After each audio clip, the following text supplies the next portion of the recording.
into the 20,000-foot view, the 10,000-foot view, and go into 2 or 3 hours like we did with Mike and his staff when we were here a couple months ago. I'm not going to do that today, but essentially what we want to do is help students understand the convergence of these three bubbles. What they do in the classroom, what they want to do with their lives in terms of a career, so career exploration. What are my strengths? How do I learn? How does that fit into the dialogue in terms of if I want to become that electrical engineer? Well, why do you want to become that electrical engineer? We would hate for you to go to college and be prepared for college and be truly ready for college, only to find out that you're a 2-week engineer because you actually had no idea what engineering was about.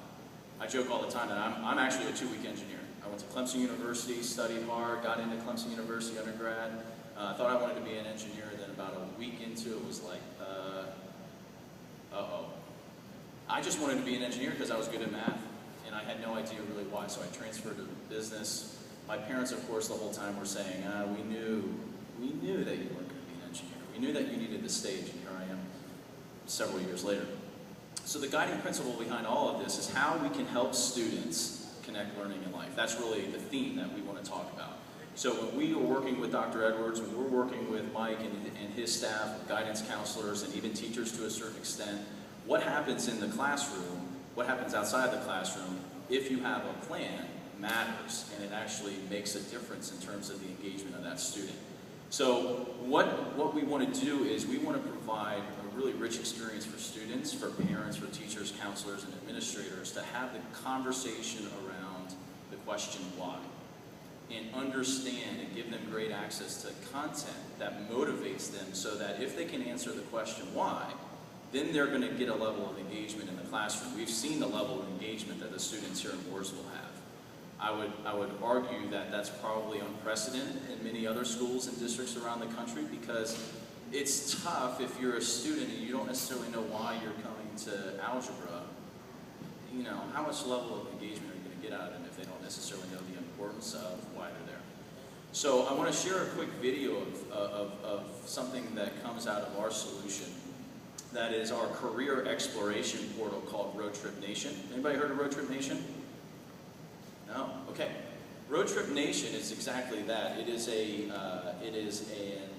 content provider of career exploration tools that got their start around 2000, where there were 3 guys who graduated from a nice private school in Malibu called Pepperdine, and they had absolutely no idea what they wanted to do.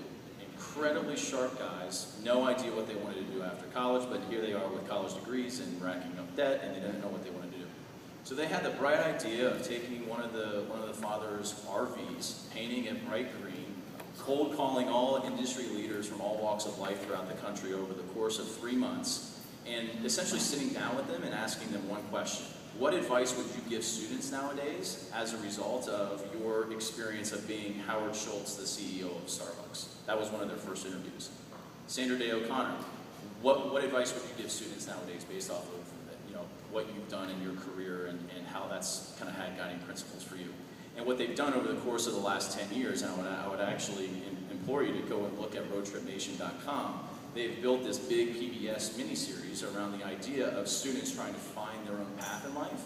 And it fits really nicely within this because it's all about helping students through a career exploration video content archive, which I'm going to play a video here in a second, is all around the idea of just exploring what is out there. And Mike and Mary and the folks in the middle school and the high school in Mooresville, and what we're doing with, as I said before, 7,000 schools throughout the country, is we're helping students figure out what is out there so that they can then start exploring, and then they can actually start applying an individualized learning plan based off of where they can envision themselves being 10 years, 15, 20 years down the road. Make sense? So